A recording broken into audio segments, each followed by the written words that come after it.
സ്തുതിപ്പിൻ സ്തുതിപ്പിൻ യേശുദേവനെ,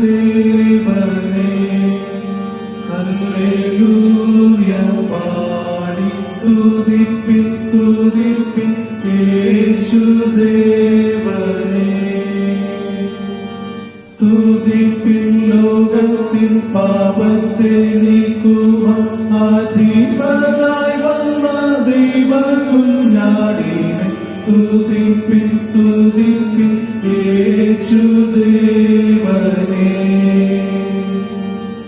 കരുണ നിറഞ്ഞ കണ്ണുള്ളോനവൻ, തൻ ജലത്തിൽ കരച്ചു കരളലിഞ്ഞു കേൾക്കും കാതുള്ളോ. ലോക പാപച്ചുമടിനെ ശിരസു കൊണ്ടു ചുമന്നൊഴിപ്പതിനും കുരിശെടുത്തു ഗോഗോഥാവിൽ പോയോനെ. സ്തുതിപ്പിൻ സ്തുതിപ്പിൻ യേശുദേവനെ. വഴിയും സത്യവും ജീവനുമിവനെ, അവനരികിൽ വരുവിൻ വഴിയും ആശ്വാസമേകുമേയവൻ. പാപച്ചുമടൊഴിച്ചവൻ, മഴയും മഞ്ഞും പെയ്യുമ്പോഴുള്ളിൽ കൃപ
നിർമ്മലതയും നിർമ്മല ഹൃദയവും ഉള്ളവൻ, വ്യാജത്തിന് മനസ്സ് വയ്ക്കാതെ കള്ളസത്യം ചെയ്യാതെ ഇരിക്കുന്നവൻ. ഞങ്ങളുടെ ദൈവമായ കർത്താവിന്റെ പക്കൽ കരുണയും മോചനവും ഉണ്ട്. ഞങ്ങളോ ദൈവത്തോട് മത്സരിച്ചു. അവിടുന്ന് തന്റെ ദാസന്മാരായ പ്രവാചകന്മാർ മുഖാന്തരം ഞങ്ങളുടെ മുമ്പിൽ വെച്ചിരിക്കുന്ന ന്യായപ്രമാണ പ്രകാരം നടക്കാൻ ഞങ്ങൾ ഞങ്ങളുടെ ദൈവമായ യഹോവയുടെ വചനം കേട്ടനുസരിച്ചില്ല. ദൈവത്തിന്റെ കണ്ണയാളങ്ങൾ തകർന്നിരിക്കുന്ന മനസ്സ്, തകർന്നും നുറുങ്ങിയിരിക്കുന്ന ഹൃദയത്തെ ദൈവമേ അങ്ങ് നിരസിക്കുകയില്ല. അധ്വാനിക്കുന്നവരും ഭാരം ചുമക്കുന്നവരുമായുള്ളവരെ എല്ലാവരും എന്റെ അടുക്കൽ വരുവിൻ, ഞാൻ നിങ്ങളെ ആശ്വസിപ്പിക്കുമെന്ന് യേശു കർത്താവ് അരുളി ചെയ്യുന്നു. ഞാൻ എഴുന്നേറ്റ് അപ്പന്റെ അടുക്കൽ ചെന്ന് അവിടത്തോട്, അപ്പാ, അങ്ങ് സ്വർഗ്ഗത്തോടും അങ്ങയോടും പാപം ചെയ്തിരിക്കുന്നു എന്ന് പറയും. നമുക്ക് ഒരുമിച്ച് സ്തുതിക്കാം. എന്റെ പാവം, എന്റെ വീണ്ടെടുപ്പുകാരനുമായ യഹോവേ, എന്റെ വായിലെ വാക്കുകളും എന്റെ ഹൃദയത്തിലെ ധ്യാനവും അങ്ങേക്ക് പ്രസാദമായിരിക്കുമാറാകട്ടെ. ആമേൻ. ഇസ്രായേലേ, നിന്റെ ദൈവമായ യഹോവയുടെ അടുക്കലേക്ക് മടങ്ങി ചെല്ലുക. നിന്റെ അകൃത്യ നിമിത്തമല്ലോ നീ വീണിരിക്കുന്നത്. നിങ്ങൾ അനുതാപവാക്യങ്ങളോട് കൂടെ യഹോവയുടെ അടുക്കൽ മടങ്ങി ചെന്ന് അവിടത്തോട് സകലാകൃത്യവും ക്ഷമിച്ച് ഞങ്ങളെ കൃപയോടെ കൈക്കൊള്ളേണ്ടത്. അനാഥന തിരുസന്നിധിയിൽ കരുണ ലഭിക്കുന്നുവല്ലോ എന്ന് പറവിൻ. വിനയത്തോടെ താഴ്മയോടെ നമ്മെ തന്നെ ദൈവകരങ്ങളിൽ സമർപ്പിച്ചുകൊണ്ട് നമുക്ക് നമ്മുടെ ജീവിതത്തിൽ വന്നുപോയ കുറവുകളെ ദൈവസന്നിധിയിൽ ഏറ്റുപറഞ്ഞ് മോചനം പ്രാപിക്കാം. ആരാധനക്രമം 9-ാം ദിവസത്തിൽ കാണുന്ന പ്രാർത്ഥന അനുതാപ ഹൃദയത്തോടെ നമുക്ക് ഒരുമിച്ച് പ്രാർത്ഥിക്കാം. 9-ാം ദിവസത്തിൽ കാണുന്ന അനുതാപ പ്രാർത്ഥന. സർവശക്തിയും മഹാകരുണയുള്ള പിതാവേ, ഞങ്ങൾ കാണാതെ പോയ ആളുകളെ പോലെ അങ്ങയുടെ വഴികളിൽ നിന്ന് തെറ്റി ചെന്നിരിക്കുന്നു. ഞങ്ങളുടെ സുഹൃത്തുക്കളിലെ വിചാരങ്ങളെയും മോഹങ്ങളെയും അനുസരിച്ച് ഞങ്ങൾ നടന്നിരിക്കുന്നു. ഞങ്ങൾ അങ്ങയുടെ വിശുദ്ധപ്രകാരം ലംഘിച്ചിരിക്കുന്നു. ഞങ്ങൾ ചെയ്യേണ്ട കാര്യങ്ങൾ ചെയ്യാതെ ചെയ്യരുതാത്ത കാര്യങ്ങൾ ചെയ്തിരിക്കുന്നു. ഞങ്ങൾക്ക് സൗഖ്യമില്ല. എന്നാലും കർത്താവേ, ഞങ്ങളോട് കരുണയുണ്ടായി ഞങ്ങളുടെ കുറ്റങ്ങൾ ക്ഷമിക്കണമേ. ഭാവി മരിക്കണമെന്നല്ല, അവൻ ദുഷ്ടതപ്പെട്ട് തിരിഞ്ഞു ജീവിക്കണമെന്ന് മാത്രം അങ്ങ് ആഗ്രഹിക്കുന്നു എന്ന് ഞങ്ങൾ അറിയുന്നു. ദയയുള്ള പിതാവേ, ഞങ്ങളുടെ കർത്താവായ അങ്ങിലേക്ക് തിരിയുന്നു. ഞങ്ങളുടെ കർത്താവായ യേശു ക്രിസ്തുവിൽ അങ്ങ് ഞങ്ങൾക്ക് അറിയിച്ചിരിക്കുന്ന കരുണയുള്ള വാഗ്ദത്തങ്ങളിൽ ഞങ്ങൾ ആശ്രയിക്കുന്നു. ഞങ്ങളുടെ പാപനീതി മോചനത്തിൽ ഞങ്ങൾക്ക് നൽകണമേ. ഇനിമേൽ വേണ്ടി പരിശുദ്ധനാമത്തിന്റെ മഹത്വത്തിനായി ജീവന്റെ പുതുക്കത്തിൽ ഞങ്ങളെ സേവിക്കേണ്ടത് സഹായിക്കണമേ. അങ്ങയുടെ രക്ഷയുടെ സന്തോഷം ഞങ്ങൾക്ക് തരണമേ. ഞങ്ങളെ സ്നേഹിച്ച് ഞങ്ങൾക്ക് വേണ്ടി തന്നെത്താൻ ഏൽപ്പിച്ചെടുത്ത ഞങ്ങളുടെ കർത്താവായ യേശു ക്രിസ്തു മൂലം ഇതെല്ലാം ഞങ്ങൾ യാചിക്കുന്നു. ആമേൻ. ഒരുത്തൻ പാപം ചെയ്തുവെങ്കിലോ നീതിമാനായ യേശു ക്രിസ്തു എന്ന കാര്യസ്ഥൻ നമുക്ക് പിതാവിന്റെ അടുക്കലുണ്ട്. അവിടുന്ന് നമ്മുടെ പാപങ്ങൾക്ക് പ്രായശ്ചിത്തമാകുന്നു. നമ്മുടെ ഇതിന് മാത്രമല്ല, സർവ്വലോകത്തിന്റെ പാപത്തിനും തന്നെ. സർവശക്തനും കരുണയുള്ളവരുമായ കർത്താവ് പാപമോചനവും മാപ്പും ജീവിതം പുതുക്കുന്നതിനുള്ള അവസരവും പരിശുദ്ധാത്മാവിന്റെ കൃപയും ആശ്വാസവും നമുക്ക് ഏവർക്കും നൽകുന്നതാകട്ടെ. പ്രിയമുള്ളവരെ, നമ്മുടെ പാപങ്ങളെ പൂർണ്ണമായും ക്ഷമിച്ചു തന്ന ദൈവത്തിന് നമുക്ക് നന്ദി അർപ്പിക്കാം.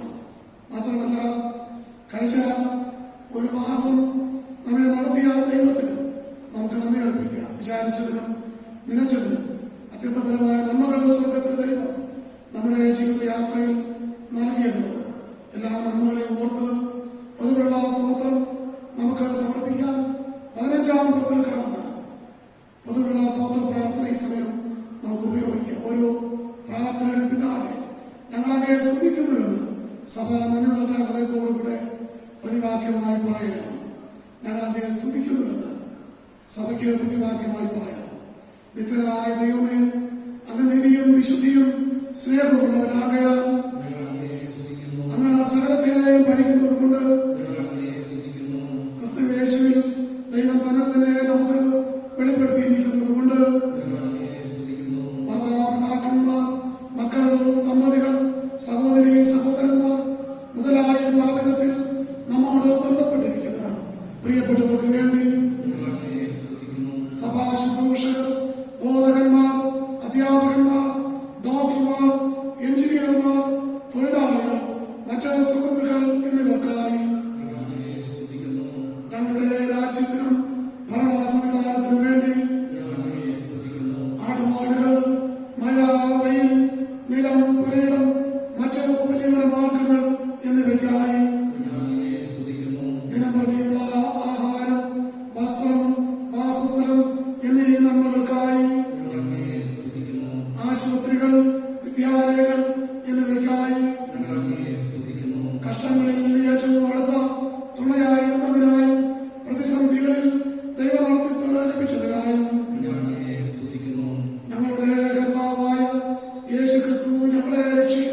മനസ്സോടുകൂടി അവിടുത്തെ ഇഷ്ടം ചെയ്ത് തിരുനാമത്തെ ബോധപ്പെടുത്തുവാനും ശക്തിയുള്ളവരായി തീർക്കണമെന്ന് യേശു മിശിഹാമൂലം അപേക്ഷിക്കുന്നു. ആമേൻ. ഇന്നത്തെ നമ്മുടെ ചിന്തയ്ക്കായി തെരഞ്ഞെടുത്തിരിക്കുന്ന വിശുദ്ധ വേദഭാഗം വിശുദ്ധ യോഹന്നാൻ എഴുതിയ സുവിശേഷം 14-ാം അധ്യായം അതിന്റെ 1 മുതൽ 7 വരെയുള്ള വാക്യങ്ങൾ മാത്രം. യോഹന്നാൻ 14-ാം അധ്യായം 1 മുതൽ 7 വരെ. നിങ്ങളുടെ ഹൃദയം കലങ്ങിപ്പോകരുത്. ദൈവത്തിൽ വിശ്വസിപ്പിൻ, എന്നിലും വിശ്വസിപ്പിൻ. എന്റെ പിതാവിന്റെ ഭവനത്തിൽ അനേകം വാസസ്ഥലങ്ങളുണ്ട്. ഇല്ലെങ്കിൽ ഞാൻ നിങ്ങളോട് പറയുമായിരുന്നു, ഞാൻ നിങ്ങൾക്ക് സ്ഥലം ഒരുക്കുവാൻ പോകുന്നു. ഞാൻ പോയി നിങ്ങൾക്ക് സ്ഥലം ഒരുക്കിയാൽ ഞാൻ ഇരിക്കുന്ന ഇടത്ത് നിങ്ങളും ഇരിക്കേണ്ടതിന് പിന്നെയും വന്ന് നിങ്ങൾ എന്റെ അടുക്കൽ ചേർത്ത് പോകുന്നു. ഞാൻ പോകുന്ന ഇടത്തേക്കുള്ള വഴി നിങ്ങൾ അറിയുന്നു. തോമസ് അവനോട്, കർത്താവേ, നീ എവിടെ പോകുന്നു എന്ന് ഞങ്ങൾ അറിയുന്നില്ല, പിന്നെ വഴി എങ്ങനെ അറിയും എന്ന് പറഞ്ഞു. യേശു അവനോട്, ഞാൻ തന്നെ വഴിയും സത്യവും ജീവനുമാകുന്നു. ഞാൻ മുഖാന്തരമല്ലാതെ ആരും പിതാവിന്റെ അടുക്കൽ എത്തുന്നില്ല. യേശു അവനോട്, ഞാൻ തന്നെ വഴിയും സത്യവും ജീവനുമാകുന്നു. ഞാൻ മുഖാന്തരമല്ലാതെ ആരും പിതാവിന്റെ അടുക്കൽ എത്തുന്നില്ല. വഴിയും സത്യവും ജീവനുമായിരിക്കുന്ന ദൈവത്തിന്റെ കൃപയും സമാധാനം നമ്മുടെ മേൽ ചൊരിയുമാറാകട്ടെ. ആമേൻ. ഈ സമയം നമുക്ക് നമ്മുടെ വിശ്വാസം അപ്പോസ്തല വിശ്വാസ പ്രമാണത്തിന്റെ വാക്കുകളിൽ നമുക്ക് പ്രസ്താവിക്കാം. ആരാധനക്രമം 22-ാം ഭാഗം. സർവശക്തിയുള്ള പിതാവായ ആകാശത്തെയും ഭൂമിയെയും സൃഷ്ടിച്ച ദൈവത്തിൽ ഞാൻ വിശ്വസിക്കുന്നു. ദൈവത്തിന്റെ ഏകപുത്രനായ നമ്മുടെ കർത്താവായ യേശുക്രിസ്തുവിലും ഞാൻ വിശ്വസിക്കുന്നു. അവിടുന്ന് പരിശുദ്ധാത്മാവിനാൽ കന്യകയിൽ ഉത്പാദിപ്പിക്കപ്പെട്ട് ജനിച്ചു. പന്തിയോസ് പിലാത്തോസിന്റെ കീഴിൽ കഷ്ടപ്പെട്ടു, കുരിശിൽ തറയ്ക്കപ്പെട്ടു, മരിച്ചടക്കപ്പെട്ടു. അവിടുന്ന് മരിച്ചവരിലേക്ക് ഇറങ്ങി 3-ാം ദിവസം ഉയർത്തെഴുന്നേറ്റു. അവിടുന്ന് സ്വർഗ്ഗത്തിലേക്ക് കയറി സർവശക്തിയുള്ള പിതാവായ ദൈവത്തിന്റെ വലത്തുഭാഗത്തിരിക്കുന്നു. അവിടുന്ന് ജീവനുള്ളവരെയും മരിച്ചവരെയും ന്യായിപ്പാൻ വരുകയും ചെയ്യും. പരിശുദ്ധാത്മാവിൽ ഞാൻ വിശ്വസിക്കുന്നു. വിശുദ്ധ കാതോലിക സഭയിലും വിശുദ്ധന്മാരുടെ സംസർഗത്തിലും പാപമോചനത്തിലും മരിച്ചവരുടെ പുനരുത്ഥാനത്തിലും നിത്യജീവനിലും ഞാൻ വിശ്വസിക്കുന്നു. ആമേൻ. മധ്യസ്ഥ പ്രാർത്ഥനയ്ക്കായി നമുക്ക് കണ്ണുകളെ അടയ്ക്കാം. നമ്മുടെ വിവിധ ആവശ്യങ്ങളുമായി ദൈവത്തിന്റെ സന്നിധിയിലേക്ക് നമുക്ക് കടന്നു ചെല്ലാം. മെയ് മാസത്തിന്റെ നാളുകളിലേക്ക് പ്രവേശിപ്പാൻ, മെയ് മാസത്തിലെ 2-ാമത്തെ ദിവസത്തിലെ നന്മകൾ അനുഭവിപ്പാനും ദൈവം നമുക്ക് നൽകിയിരിക്കുന്ന വലിയ കൃപകളെ ഓർത്ത് ദൈവത്തിന് നന്ദി കരയറ്റാം. എല്ലാ ആവശ്യങ്ങളെ ഓർത്ത് നമുക്ക് പ്രാർത്ഥിക്കാം. ഓരോ നാളും നന്മകൾ മാത്രം നൽകി ഞങ്ങളെ വഴി നടത്തുന്ന കർത്താവേ, സ്വർഗ്ഗസ്ഥ പിതാവേ, ഈ മെയ് മാസത്തെ 2-ാമത്തെ പരിശുദ്ധ ദിവസം കാണുവാൻ ഇപ്രകാരം കർത്താവേ അങ്ങേ ആരാധിപ്പാൻ ഞങ്ങൾക്ക് നൽകിയ വലിയ ഭാഗ്യത്തെ ഓർത്ത് സ്തോത്രം. ദയവായ കർത്താവേ, വളരെ പുരോഗമിച്ചിരിക്കുന്ന ഈ ആധുനിക കാലഘട്ടത്തിൽ ഇപ്രകാരമുള്ള മാധ്യമങ്ങൾ ദൈവനാമത്തിന് വേണ്ടി ഉപയോഗിക്കുവാൻ അങ്ങ് ഞങ്ങൾക്ക് നൽകിയിരിക്കുന്ന അവസരങ്ങൾക്കാണ് സ്തോത്രം. ഇത് ശരിയായി പ്രയോജനപ്പെടുത്തുവാൻ ഞങ്ങളുടെ ആത്മീയ വർദ്ധനവിന് ഇത് ഉതകുന്നതാക്കി തീർക്കണം എന്ന് ഞങ്ങൾ പ്രാർത്ഥിക്കുന്നു. കർത്താവെ, ഇന്ന് ഈ ആരാധനയിൽ പങ്കെടുക്കുന്ന എല്ലാ പ്രിയപ്പെട്ടവരെയും തിരുക്കരങ്ങളിലേക്ക് സമർപ്പിച്ച് അടയാളം പ്രാർത്ഥിക്കുന്നു. പലവിധമായ ആവശ്യങ്ങൾ, ആഗ്രഹങ്ങൾ പ്രിയമക്കളുടെ ജീവിതത്തിലുണ്ട്. സ്വർഗത്തിൽ ദൈവം അതൊക്കെയായും അറിയുന്ന ദൈവമാകിയാണ് സ്തോത്രം. കർത്താവെ, ഹൃദയത്തിലെ ആഗ്രഹങ്ങൾ തിരുസന്നിധിയിൽ സമർപ്പിച്ചാൽ അതൊക്കെ ഞങ്ങൾക്ക് നൽകാമെന്ന് വാഗ്ദത്തം നൽകിയിട്ടുണ്ടല്ലോ. ഇപ്പോൾ പ്രിയമക്കൾ ഏതൊക്കെ ആവശ്യങ്ങൾ ഓർത്ത് പ്രാർത്ഥിക്കുന്നു, എല്ലാ ആവശ്യങ്ങളും നിറവേറ്റി കൊടുക്കണം എന്ന് ഞങ്ങൾ പ്രാർത്ഥിക്കുന്നു. കർത്താവെ, ഞങ്ങളുടെ സഭയ്ക്കായി, സഭയിൽപ്പെട്ട എല്ലാ കുടുംബങ്ങൾക്കായി, എല്ലാ വിശ്വാസികൾക്കായി, എല്ലാ കുഞ്ഞുങ്ങൾക്കായി, യൗവനക്കാരായ മക്കൾക്കായി, വാർദ്ധക്യത്തിലെ മാതാപിതാക്കൾക്കായി,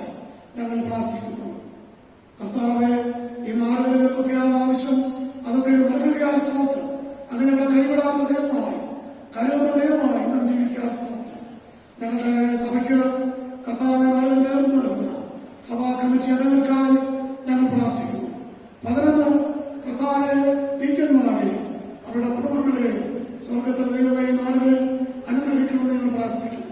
അവരുടെ ഔദ്യോഗിക ജീവിതത്തിൽ കർത്താവെ ഭവനത്തിലുള്ള പ്രവർത്തനം ഒക്കെയായി അങ്ങയുടെ സാന്നിധ്യം പകരണമേ. ഈ നാടുകളിൽ കർത്താവെ ദൈവം ഏൽപ്പിച്ചിരിക്കുന്ന വേല വളരെ വിശ്വസ്തയോടെ അവരെ സഹായിക്കണം. പ്രത്യേക കർത്താവെ ഈ നാടുകളിൽ സാമൂഹിക സേവനം ചെയ്യുന്നവര്, പോലീസ് ഡിപ്പാർട്ട്മെന്റിൽ പ്രവർത്തിക്കുന്നവര്, ആതുര സേവനം ചെയ്യുന്ന എല്ലാ പ്രിയപ്പെട്ടവരെയും അങ്ങയുടെ കൃപയാൽ നിറച്ച് കർത്താവെ ലഭിച്ചിരിക്കുന്ന അവസരം ശരിയായ പ്രയോജനപ്പെടുത്തുക അവരെ സഹായിക്കണമേ. സ്വമില്ലാതെ ഭവനങ്ങളിൽ കഴിയുന്ന ഞങ്ങളെ പ്രിയപ്പെട്ടവർക്കായിട്ട് പ്രാർത്ഥിക്കുന്നു. അനേക ആശുപത്രിയിലായിരിക്കുന്നു, അവരെ തിരികെ സമർപ്പിക്കുന്നു. കർത്താവെ അങ്ങയുടെ സാന്നിധ്യം അവർക്ക് നൽകി സമ്പൂർണ്ണമായി വിടുതലയ്ക്ക് രക്ഷ നൽകണം എന്ന് പ്രാർത്ഥിക്കുന്നു. ഞങ്ങളുടെ ചുറ്റുപാടുകളെ ഞങ്ങൾ ഓർക്കുന്ന കർത്താവെ പ്രതികൂലമായ ഈ ചുറ്റുപാടുകൾ അനുകൂലമായ ദൈവമായ എന്ന് ജീവിക്കാൻ ശ്രമിക്കണം. കർത്താവെ COVID-19 എന്ന രോഗം വളരെ ഭീതി നാളെ വിധിച്ചുകൊണ്ടിരിക്കുന്നു. എന്ത് ചെയ്യണമെന്നറിയാതെ നേതാക്കന്മാർ, ആതുര ശുശ്രൂഷകന്മാർ ഒക്കെ വന്നാണിച്ചു നിൽക്കുമ്പോൾ സ്വർഗത്തിൽ ദൈവമേ അങ്ങയുടെ കൃപാപ്രിയ മക്കളുടെ മേൽ പറഞ്ഞത് ഈ രോഗത്തിന് പൂർണ്ണമായും ഒരു ശമനമുണ്ടാകുന്ന മാർഗങ്ങൾ അവർക്ക് ഉപദേശം നൽകണമെന്ന് പ്രാർത്ഥിക്കുന്നു. തക്കതായുള്ള മരുന്നുകളൊക്കെ കണ്ടുപിടിക്കുവാൻ വളരെ വേഗം ഈ അവസ്ഥയിൽ മോചനം പ്രാപിക്കാൻ ഞങ്ങളെ സഹായിക്കണം. ഞങ്ങളുടെ സംസ്ഥാനത്തെയും ഞങ്ങളുടെ ഭാരതദേശത്തെയും അനുഗ്രഹിക്കണം. നേതൃത്വം നൽകുന്ന മുഖ്യമന്ത്രി, പ്രധാനമന്ത്രി, രാഷ്ട്രപതി മറ്റെല്ലാ പ്രിയപ്പെട്ടവർക്കായും പ്രാർത്ഥിക്കുന്നു. തക്കതായ ബുദ്ധിയും പരിജ്ഞാനം അവർക്ക് നൽകണം. ഞങ്ങളുടെ ദക്ഷിണ മഹാടമയ്ക്കായി, അഭിവൃദ്ധി തിരുവേലിക്കായി, മറ്റു ഭാരവാഹികൾക്ക് സ്തോത്രം. ഇന്നത്തെ പകൽക്കാലവും ഞങ്ങളെ നന്മകളാൽ നിറച്ചു വഴി നടത്തണം. കർത്താവ് ഇന്നത്തെ തിരുവചന ധ്യാനം ഞങ്ങൾക്ക് അനുഗ്രഹിച്ചു നൽകണം. ദൈവവചനം സംസാരിക്കുന്ന അച്ഛനെ ക്രൂശിന് മുന്നിൽ മറയ്ക്കണം. എല്ലാ മുൻവാദങ്ങളെ സമർപ്പിക്കുമ്പോൾ യേശു മൂലം ഞങ്ങളുടെ പ്രാർത്ഥന കേൾക്കണമേ. ആമേൻ. കർത്താവ് പഠിപ്പിച്ച പ്രാർത്ഥന നമുക്ക് ഒരുമിച്ച് പ്രാർത്ഥിക്കാം. സ്വർഗസ്ഥനായ ഞങ്ങളുടെ പിതാവേ, തിരുനാമം വിശുദ്ധീകരിക്കപ്പെടണമേ. തിരുരാജ്യം വരണമേ. തിരുയിഷ്ടം സ്വർഗ്ഗത്തെ പോലെ ഭൂമിയിലുമാകണമേ. ഞങ്ങൾക്ക് ആവശ്യമുള്ള ആഹാരം ഇന്ന് തരണമേ. ഞങ്ങളുടെ കടക്കാരോട് ഞങ്ങൾ ക്ഷമിച്ചിരിക്കുന്ന പോലെ ഞങ്ങളുടെ കടങ്ങളെ ഞങ്ങളോടും ക്ഷമിക്കണമേ. ഞങ്ങളെ പരീക്ഷയിൽ കടത്താതെ ദുഷ്ടനിൽ നിന്ന് വിടുവിക്കണമേ. രാജ്യവും ശക്തിയും മഹത്വവും എന്നേക്കും അങ്ങേക്കുള്ളതല്ലോ. ആമേൻ. തിരുവചന ധ്യാനത്തിനാണ് നമുക്ക് ഒരുങ്ങാം. അതിനായി നമ്മെ ഒരുക്കേണ്ടത് ഈ സമയം നമ്മുടെ പാഠ്യപുസ്തകത്തില് 280 ഗീതം നീയല്ലോ ഞങ്ങൾക്കുള്ള ദിവ്യസമ്പത്ത് യേശുവേ എന്നുള്ള ഗാനം നമുക്ക് ചേർന്ന് പാടാം. അതിനുശേഷം സ്നേഹമുള്ള സജിപ്രസാദ് അച്ഛൻ ദൈവവചനം സംസാരിക്കുന്നതായിരിക്കും.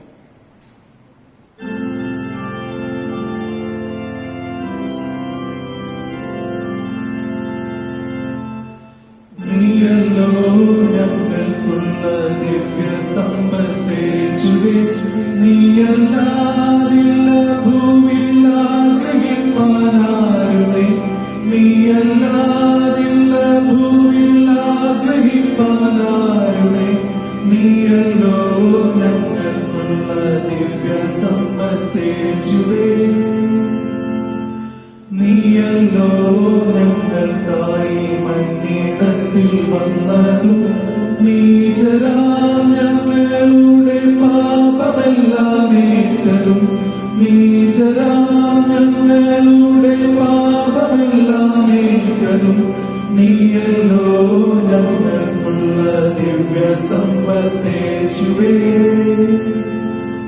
കാൽവരി മലമുകളേറി നീ ഞങ്ങൾക്കായി കാൽവരം ചേർന്നു തൂങ്ങി മരിച്ചു ഈരേറിയ. കാൽവരം ചേർന്നു തൂങ്ങി മരിച്ചു ഈരേറിയ. നീയല്ലോ ഞങ്ങൾക്കുള്ള ദിവ്യ സമ്പത്തേശുവേ. ലോകത്തിൽ ഞങ്ങൾക്കുള്ളതെല്ലാം നഷ്ടമാകിലും ലോകക്കാർ നിത്യം ദുഷിച്ചീരിലും പൊന്നേശുവേ. ലോകക്കാർ നിത്യം ദുഷിച്ചീരിലും പൊന്നേശുവേ. നീയല്ലോ ഞങ്ങൾക്കുള്ള ദിവ്യ സമ്പത്തേശുവേ. നിത്യജീവമൊഴികൾ നിന്നിലുണ്ടു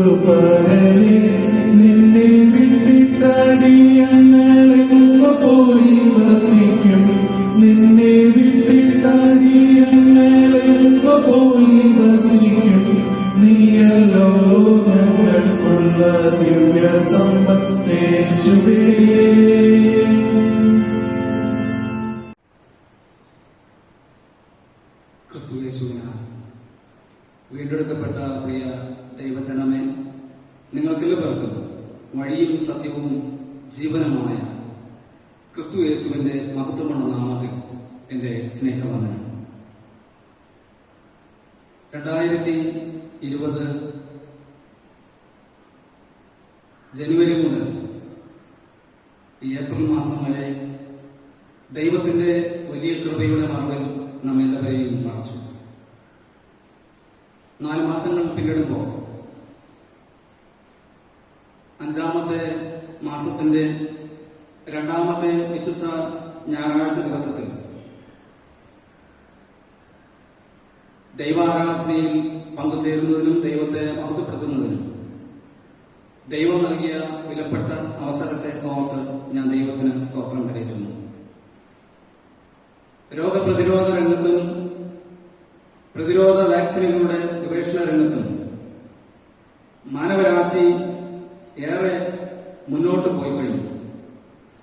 സാംക്രമിക രോഗങ്ങളെ തുരത്താനും പകർച്ചവ്യാധികളെ നേരിടാനും കഴിഞ്ഞിട്ടുണ്ടെങ്കിലും പലതരത്തിലുള്ള വൈറസുകൾ മനുഷ്യനും മൃഗങ്ങൾക്കും ഭീഷണിയായി തീർന്നുകൊണ്ടിരിക്കുന്നു. വൈറസ് എന്നാൽ വിഷമെന്നാണ് അർത്ഥം. ജനിതക മാറ്റം വന്ന വൈറസുകൾ കൂടുതൽ അപകടകാരികളാണ്. അത്തരത്തിലുള്ള ഒരു വൈറസാണ് കൊറോണ. ഇതാണ് COVID-19 എന്ന മാരകമായ പകർച്ചവ്യാധിക്ക് കാരണമായി തീർന്നിരിക്കുന്നത്. ഇതിന്റെ വ്യാപനം കാരണം ജനലക്ഷങ്ങൾ മരണത്തിന് കീഴ്പ്പെട്ട് കഴിഞ്ഞിരിക്കുന്നു. നമ്മുടെ ഭാരത രാജ്യം ഉൾപ്പെടെയുള്ള ലോകരാഷ്ട്രങ്ങളെല്ലാം തന്നെ ഭയത്തോടെ ഈ മഹാമാരിയെ നേരിട്ടുകൊണ്ടിരിക്കുകയാണ്. യാതൊരു പ്രതിവിധിയും ഇതുവരെ കണ്ടെത്താനായി കഴിഞ്ഞിട്ടില്ല.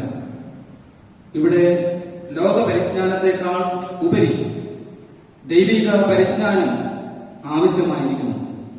വളരെ വേഗത്തിൽ അത്തരം ഒരു ചിന്താശക്തിയോടെ ഈ രോഗത്തെ പ്രതിരോധിക്കുവാനുള്ള മാർഗം ദൈവം കാണിച്ചു കൊടുക്കട്ടെ എന്ന് പ്രാർത്ഥിക്കുകയാണ്.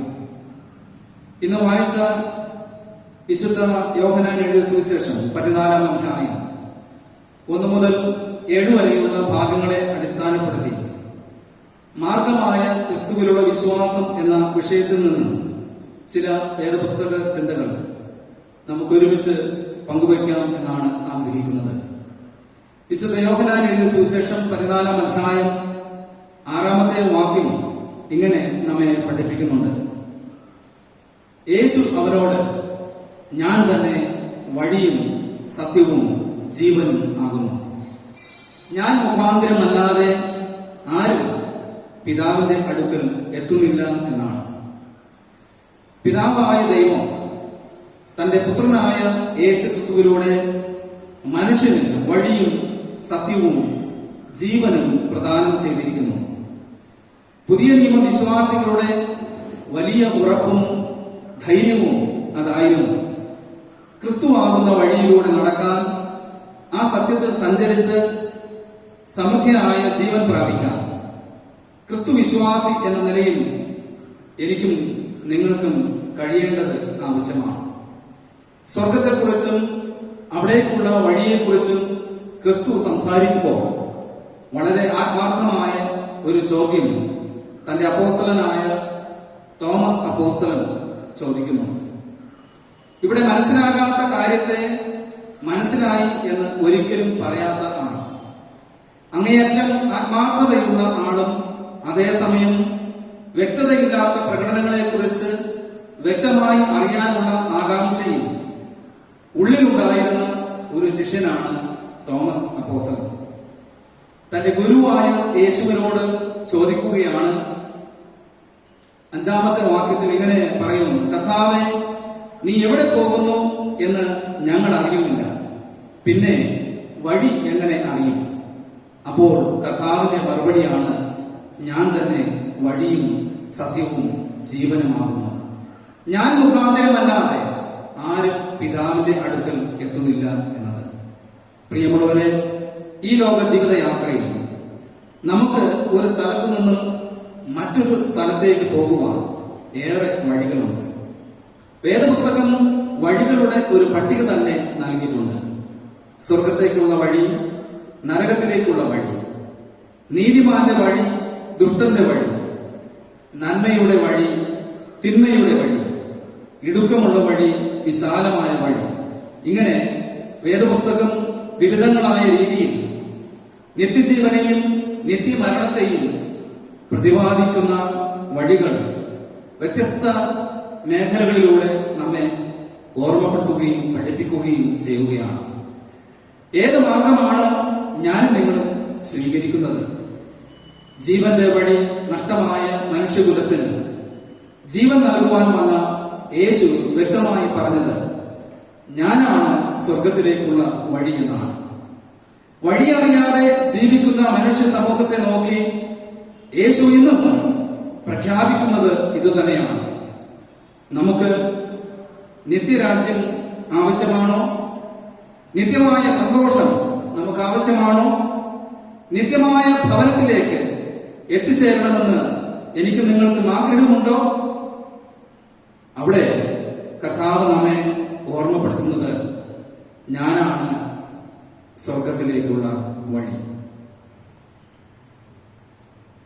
പ്രിയമുള്ളവരെ, മിസ്രൈമിൽ നിന്ന് മോചനം പ്രാപിച്ച ഇസ്രായേൽ ജനം ചെങ്കടലിന്റെ മുൻപിൽ എത്തി നിൽക്കുമ്പോൾ അവർ വഴിയറിയാതെ മുമ്പോട്ടുള്ള പ്രയാണം ഇനി എങ്ങനെയാണ് സാധ്യമാവുക എന്ന് പകച്ചു നിൽക്കുന്ന സന്ദർഭത്തിൽ ദൈവം മോശയോട് പറയുന്നത്, ജനത്തോട് മുമ്പോട്ട് പോകാനാണ്.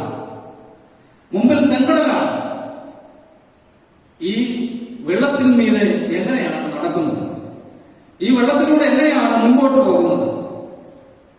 ദൈവം ചെങ്കടലിൽ വീതിയൊരുക്കുകയും മിസ്രൈമിയ സൈന്യം ചെങ്കടലിൽ മുങ്ങിത്താഴുകയും ഇസ്രായേൽ ജനം മറുവരെത്തുകയും ചെയ്യുന്ന ഒരു സംഭവം വിശുദ്ധ വേദപുസ്തകത്തിൽ, പുറപ്പാട് പുസ്തകത്തിൽ നമ്മെ വ്യക്തമായി പഠിപ്പിക്കുകയാണ്.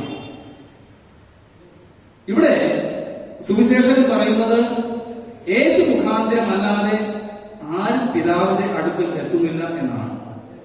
നമ്മുടെ ലക്ഷ്യം പിതാവിന്റെ സന്നിധിയാണ്, അല്ലെങ്കിൽ നിത്യ ജീവനാണ്. അവിടെ പോകണമെങ്കിൽ, അവിടെ എത്തിച്ചേരണമെങ്കിൽ ക്രിസ്തുവിലൂടെ യാത്ര ചെയ്യണം. ക്രിസ്തുവാകുന്ന മാർഗമാണ് നമുക്ക് ആവശ്യം. സങ്കീർത്തനക്കാരൻ നമ്മെ ഓർമ്മപ്പെടുത്തുന്നുണ്ട്. 27-ാം സങ്കീർത്തനം അതിന്റെ 11-ാമത്തെ വാക്യത്തിൽ, യഹോവേ നിന്റെ വഴി എന്നെ കാണിക്കണമേ, നിന്റെ വഴി എന്നെ കാണിക്കണമേ എന്നാണ്. നമ്മുടെ പാപ വഴികൾ നമുക്ക് ഉപേക്ഷിക്കാം. സ്വാർത്ഥത നിറഞ്ഞ ദുഷ്ടതയുള്ള ചെയ്തികളും ചിന്തകളും നമുക്ക് അവസാനിപ്പിച്ച് ദൈവ വഴികൾ നടക്കുവാനായി ദൈവ ഇഷ്ടത്തിന് പാത്രീഭവിച്ചുകൊണ്ട് ദൈവരാജ്യത്തിന്റെ വർധനവിന് വേണ്ടി നമുക്ക് യാത്ര ചെയ്യാം. ആവർത്തന പുസ്തകം 5-ാം അധ്യായം 33-ാമത്തെ വാക്യത്തിൽ വീണ്ടും നമ്മെ പഠിപ്പിക്കുന്നത്, നിങ്ങൾ ജീവിച്ചിരിക്കേണ്ടതിനും നിങ്ങൾ നന്നായിരിക്കേണ്ടതിനും നിങ്ങൾ കൈവശമാക്കുന്ന ദേശത്ത് ദീർഘായുസ്സോടിരിപ്പാനും നിങ്ങളുടെ ദൈവമായ യഹോവ നിങ്ങളോട് കൽപ്പിച്ചിട്ടുള്ള വഴിയിൽ നടന്നുകൊള്ളുവിൻ. നിങ്ങൾ ജീവിച്ചിരിക്കേണ്ടതിനും നിങ്ങൾ നന്നായിരിക്കേണ്ടതിനും നിങ്ങൾ കൈവശമാക്കുന്ന ദേശത്ത് ദീർഘായുസ്സോടിരിപ്പാനും നിങ്ങളുടെ ദൈവമായ യഹോവ നിങ്ങളോട് കൽപ്പിച്ചിട്ടുള്ള വഴിയിൽ നടന്നുകൊള്ളുവിൻ. 119-ാം സങ്കീർത്തനം 1 മുതൽ 3 വരെയുള്ള വാക്യങ്ങളിൽ നമ്മെ അത്തരത്തിൽ നടക്കുന്ന വ്യക്തിക്ക് ലഭ്യമാകുന്ന ഭാഗ്യകരമായ പദവിയെക്കുറിച്ച് പറയുന്നുണ്ട്. 119-ാം സങ്കീർത്തനം 1 മുതൽ 3 വരെ, യഹോവയുടെ ന്യായപ്രമാണം അനുസരിച്ച് നടപ്പിൽ നിഷ്കളങ്കരായവർ ഭാഗ്യവാന്മാർ. അവന്റെ സാക്ഷ്യങ്ങളെ പ്രമാണിച്ച് പൂർണ്ണ ഹൃദയത്തോടെ അവനെ അന്വേഷിക്കുന്നവർ ഭാഗ്യവാന്മാർ. അവർ നീതികേട് പ്രവർത്തിക്കാതെ അവന്റെ വഴികളിൽ തന്നെ നടക്കുന്നു. അവർ നീതികേട് പ്രവർത്തിക്കാതെ യഹോവയുടെ വഴികളിൽ തന്നെ നടക്കുന്നു. ലോകത്തിന്റെ വെളിച്ചമായ ജീവന്റെ അപ്പമായ യേശു ക്രിസ്തുവിലൂടെ വഴി നടന്ന് യേശു ക്രിസ്തുവിൽ വിശ്വസിച്ച് സമ്പൂർണ്ണ സമർപ്പണമുള്ളവരായി നിത്യജീവനിലേക്ക് നമുക്ക് പ്രവേശിപ്പാനായി ഒരുങ്ങാം. മാത്രമല്ല, ഞാനും നിങ്ങളും മറ്റുള്ളവർക്ക് ക്രിസ്തുവിങ്കലേക്കുള്ള വഴികാട്ടികളാണ്. യേശു ക്രിസ്തുവിന്റെ ജനനത്തിങ്കൽ കിഴക്ക് വാനശാസ്ത്രത്തിൽ പ്രാവീണ്യം നേടിയ പണ്ഡിതന്മാർക്ക് ഒരു അത്ഭുത നക്ഷത്രം പ്രത്യക്ഷമായി. ആ നക്ഷത്രം അവരെ ക്രിസ്തുവിങ്കിലേക്ക് നയിച്ചു. നാം വഴികാട്ടിയായ നക്ഷത്രത്തെ പോലെ പലരെയും നീതിയിലേക്കും സത്യത്തിലേക്കും ജീവനിലേക്കും വഴി നടത്തുക, അല്ലെങ്കിൽ ക്രിസ്തുവിലേക്ക് കൊണ്ടുവരിക വിളിക്കപ്പെട്ടിരിക്കുന്നവരാണ്. ആ വിളിയെ ഒന്നുകൂടെ ബോധപ്പെട്ടുകൊണ്ട്, ആ വിളിയും തെരഞ്ഞെടുപ്പിനെ കുറിച്ചും തിരിച്ചറിഞ്ഞുകൊണ്ട്, ദൈവ വഴികളിൽ നടന്നുകൊണ്ട്, ദൈവഹിതത്തിന് വിധേയപ്പെട്ടുകൊണ്ട് അനേകരെ ക്രിസ്തുവിലേക്ക് ആനയിക്കാനായി നമുക്കൊരുങ്ങാം. നമ്മുടെ ലേഖന പാഠഭാഗത്തിൽ അപ്പോസ്തല പ്രവർത്തനങ്ങളുടെ പുസ്തകം 16-ാം അധ്യായം 19 മുതലുള്ള വാക്യങ്ങളിൽ കാരാഗൃഹ പ്രമാണിക്ക് പൗലോസ് അപ്പോസ്തലൻ വഴികാട്ടിയായ സംഭവം വിവരിക്കുകയാണ്. ആ സംഭവത്തെ കുറിച്ച് പരാമർശിക്കേണ്ട കാര്യമില്ല, നമുക്കറിയാം. യജമാനന്മാരെ രക്ഷ പ്രാപിക്കുവാൻ ഞാൻ എന്തു ചെയ്യണം എന്ന് കാരാഗൃഹ പ്രമാണിയുടെ ചോദ്യത്തിന് പൗലോസ് നൽകുന്ന മറുപടി ശ്രദ്ധേയമാണ്. കർത്താവായ യേശു ക്രിസ്തുവിൽ വിശ്വസിക്കാം, എന്നാൽ നീയും നിന്റെ കുടുംബവും രക്ഷ പ്രാപിക്കും എന്നത്. കഷ്ടതയുടെ മധ്യത്തിലും കഠിന ശോധനകളുടെ മധ്യത്തിലും ഈ ലോക ജീവിത സാഹചര്യങ്ങൾ എത്ര തന്നെ പ്രതികൂലമായിരുന്നാലും യേശു ക്രിസ്തുവിലുള്ള വിശ്വാസവും നിത്യജീവനെ കുറിച്ചുള്ള അവബോധവും തനിക്ക് തന്നെയും മറ്റുള്ളവരെയും രക്ഷയിലേക്ക് ആനയിക്കുന്നതിനും മുഖാന്തരമായി തീരുന്നു. ഞാൻ തന്നെ വഴിയും സത്യവും ജീവനുമാകുന്നു, ഞാൻ മുഖാന്തരമല്ലാതെ ആരും പിതാവിന്റെ അടുക്കൽ എത്തുന്നില്ല എന്ന് സ്വയം പ്രഖ്യാപിച്ച യേശു ക്രിസ്തുവിന്റെ കൃപ നമ്മോടെല്ലാവരോടും കൂടെ എല്ലായ്പ്പോഴും എന്നേക്കും ഇരിക്കുമാറാകട്ടെ. ആമേൻ. നമുക്ക് പ്രാർത്ഥിക്കാം. ഞങ്ങൾക്ക് വഴിയായി സത്യമായി ജീവനോടുകൂടെ ഞങ്ങളെ നടത്തുന്ന നല്ല ദൈവമേ, സ്വർഗീയ പിതാവേ, അങ്ങയിൽ ആശ്രയിക്കുന്നതിനും അങ്ങയിൽ വിശ്വസിക്കുന്നതിനും അങ്ങ് ഞങ്ങൾക്ക് നൽകിയ മാതൃകകളെ പിൻപറ്റിക്കൊണ്ട് അങ്ങനെ ഞങ്ങൾക്ക് നൽകിയ ദൗത്യ വഴികളിൽ നീതിയുടെ ചാലകങ്ങളായി, സമാധാനത്തിന്റെയും സന്തോഷത്തിന്റെയും ചാലകങ്ങളായി വർദ്ധിച്ചുകൊണ്ട് അനേകരെ ക്രിസ്തുവിലേക്ക് ആനയിപ്പാനുള്ള ദൈവകൃപ നൽകി ആശീർവദിക്കണമേ കർത്താവേ. അങ്ങ് വഴിയും സത്യവും ജീവനുമെന്ന് ഞങ്ങളെ പഠിപ്പിച്ച ആ നല്ല അനുഭവത്തിനായി സ്തോത്രം ചെയ്യുന്നു. കർത്താവിന്റെ ശിക്ഷകണങ്ങൾ കർത്താവെ, പ്രത്യേകിച്ച് തോമസ് അപ്പോസ്തലൻ വ്യക്തമായ ധാരണ യേശു ആരാകുന്നു എന്ന് ചോദിക്കുന്ന ചോദ്യത്തിന് കർത്താവെ കൃത്യമായ ഉത്തരം അവിടുന്ന് നൽകി ധൈര്യപ്പെടുത്തിയതുപോലെ ഈ നാടുകളിൽ കർത്താവെ വഴി അറിയാതെ, യഥാർത്ഥ വഴിയേത്, യഥാർത്ഥ സത്യമേത് എന്ന് തിരിച്ചറിയുവാൻ കഴിയാതെ വ്യാകുലപ്പെടുന്ന വ്യക്തി ജീവിതങ്ങളുടെ മധ്യത്തിൽ ദൈവമേ, മോശ ഇസ്രായേൽ ജനത്തെ വഴി നടത്തിയതുപോലെ, യോശുവ ഭക്തൻ ഇസ്രായേൽ ജനത്തെ വഴി നടത്തിയതുപോലെ കർത്താവെ, ചെങ്കടലിന്റെ മധ്യത്തിലും വീഥിയൊരുക്കുന്ന ദൈവത്തിന്റെ ദിവ്യമായ സാന്നിധ്യം ജീവിതത്തിൽ അനുഭവിച്ചറിയുന്നതിനും കർത്താവെ, കഷ്ടതയുടെ തീച്ചൂളയിൽ കാരാഗൃഹം പോലുള്ള അനുഭവങ്ങളിൽ വേദനിച്ച് അസ്വസ്ഥമായിരിക്കുന്ന അനുഭവത്തിൽ കർത്താവെ അങ്ങയെ പാടി സ്തുതിക്കുന്നതിലൂടെ, അങ്ങയെ ആരാധിക്കുന്നതിലൂടെ കർത്താവെ, കാരാഗൃഹ പ്രമാണിക്ക് കർത്താവെ നിത്യജീവന്റെ വാതിൽ തുറന്നതുപോലെ പൗലോസ് അപ്പോസ്തലനിലൂടെ കർത്താവെ ക്രിസ്തുവിലേക്കുള്ള ഒരു വഴികാട്ടി എന്റെ നിങ്ങളുടെ ജീവിതത്തിൽ സംഭവിക്കുന്നതിനും അത്തരത്തിൽ ജീവിതം നശിപ്പിക്കുവാനായി ആഗ്രഹിച്ച് ഇരിക്കുന്ന വ്യക്തി ജീവിതങ്ങൾക്ക് കർത്താവെ നിത്യജീവന്റെ വാതിൽ തുറന്നു കൊടുക്കുവാൻ തക്കവണ്ണമുള്ള കർത്താവെ ഒരു പുതിയ അനുഭവം ഞങ്ങളുടെ വിശ്വാസ ജീവിതത്തിന് നൽകി ഞങ്ങളെ ധൈര്യപ്പെടുത്തുകയും ആശീർവദിക്കുകയും ചെയ്യണമേ. കർത്താവിന്റെ കൃപയിൽ ഞങ്ങളെല്ലാവരെയും പൊതിയണമേ. ഈ വരുന്ന ദിവസങ്ങൾ, ദിനങ്ങൾ കർത്താവ് ഞങ്ങൾക്ക് ഏറ്റവും അനുഗ്രഹത്തിന്റെയും ആശ്വാസത്തിന്റെയും സൗഖ്യത്തിന്റെയും ദൈവകൃപയുടെയും നാളുകളാക്കി തീർക്കണമെന്ന് ഞങ്ങൾക്ക് വേണ്ടി ഈ ഭൂമിയിൽ മനുഷ്യജന്മം എടുക്കുകയും ഞങ്ങൾക്ക് വേണ്ടി ഈ ലോകത്തിൽ പ്രവർത്തിക്കുകയും ഞങ്ങൾക്ക് വേണ്ടി മരിക്കുകയും കർത്താവെ ഞങ്ങൾക്ക് വേണ്ടി ഉയർത്തെഴുന്നേറ്റ് ഇന്നും ജീവിക്കുകയും കർത്താവെ വീണ്ടും വരാമെന്ന് വാഗ്ദത്തം ചെയ്തിരിക്കുകയും ചെയ്യുന്ന ഞങ്ങളുടെ കർത്താവും രക്ഷിതാവുമായ യേശു മിശിഹായുടെ നാമത്തിൽ അപേക്ഷിക്കുമ്പോൾ ഞങ്ങളുടെ പ്രാർത്ഥന കേൾക്കണം നല്ല കർത്താവേ. ആമേൻ. വിശ്വാസമുള്ള ഹൃദയത്തോടെ നമുക്ക് ആശീർവാദം സ്വീകരിക്കാം. നമ്മെ സ്നേഹിക്കുന്നവനും നമ്മുടെ പാപം പോക്കി നമ്മെ തന്റെ രക്തത്താൽ വിടുവിച്ച് തന്റെ പിതാവായ ദൈവത്തിന് നമ്മെ രാജാവും പുരോഹിതന്മാരുമാക്കി തീർത്തവനുമായവന് എന്നേക്കും മഹത്വവും ബലവും ഉണ്ടായിരിക്കുമാറാകട്ടെ. കർത്താവ് നിങ്ങളെ അനുഗ്രഹിച്ച് കാത്തു രക്ഷിക്കട്ടെ. കർത്താവ് തന്റെ മുഖപ്രകാശം നിങ്ങളുടെ മേൽ പ്രകാശിപ്പിച്ച് നിങ്ങൾക്ക് കരുണ ചെയ്യട്ടെ. കർത്താവ് തന്റെ മുഖപ്രകാശം നിങ്ങളുടെ മേൽ ഉയർത്തി നിങ്ങൾക്ക് സമാധാനം നൽകുമാറാകട്ടെ. ആമേൻ.